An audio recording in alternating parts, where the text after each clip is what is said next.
uşaqları Allaha həvalə eləmək, mollanın yazdığı dualara həvalə eləməkdən qat-qat yaxşıdır.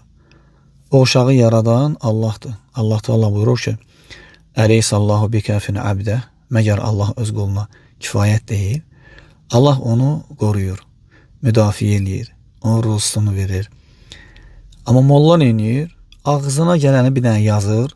Hətta bəzən görürsən göndərirlər bizi o mollanın yazdığı şəkillərdən, kağızlardan birini göndərirlər. Baxırıq oraya, yəni o söz var, ilan qurbağa. Ağzına gələn yazır ora. Güya uşağı qorumaq üçün dua yazıb və ya misal üçün yazıb ərlə arvad yola getsin və ya yazıb ruzular artsın və s. Bu hamısı boş şeylərdir. Allah özü qoruyur. Allah özü uşağı müdafiə eləyir. Ehtiyac yoxdur. Yəni Allah yaxşıdır. Yoxsa molla, bəziləri deyir ki, yox, Allah mollanı səbəb eləyir. Yoxdur, belə bir şey hamısı boş şeydir, vallahi, boş şeydir. Molla heç bilmir nə yazır. Gətirib bizə oxutdururlar ki, bu nə deməkdir, qardaş.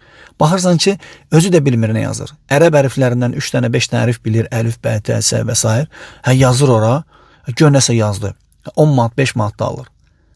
O evladı əvəzsiz verən Allah onu qorumağa da bəs eləyir.